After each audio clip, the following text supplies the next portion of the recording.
This is a war that should have never happened. It's a war the Russians tried repeatedly to settle on terms that were very, very beneficial to Ukraine and us. The major thing they wanted was for us to keep NATO out of the Ukraine.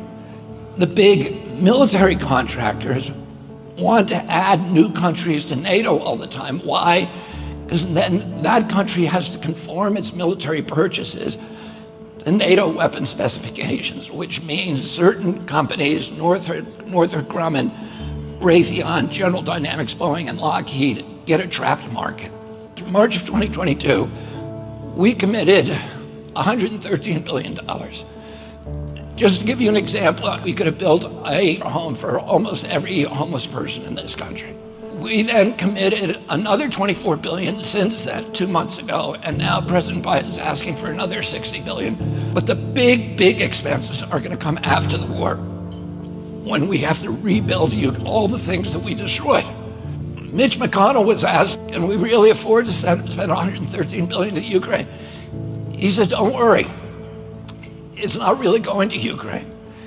It's going to American defense manufacturers. So he just admitted it's a money laundering scheme. And who do you think owns every one of those companies? BlackRock. So Tim Scott, during the Republican debate, said, don't worry, it's not a gift to Ukraine, it's a loan.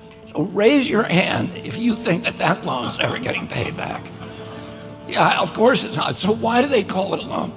Because if they call it a loan, they can impose loan conditions. And what are the loan conditions that we impose on? Number one, an extreme austerity program, so that if you're poor in Ukraine, you're going to be poor forever.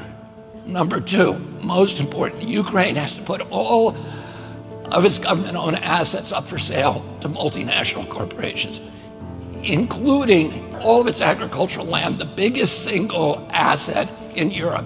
In Ukraine, there's been 1,000 years of war fought over that land. It's the richest farmland in the world. It's the breadbasket of Europe.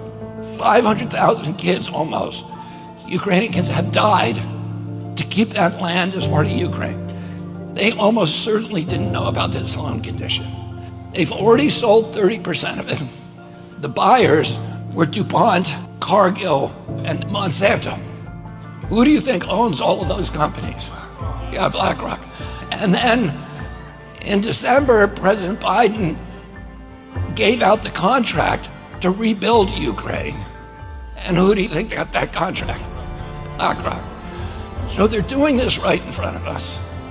They don't even care that we know anymore, because they know that they can get away with it. And how do they know that? Because they have a strategy. And that strategy is an old strategy, which is they keep us at war with each other.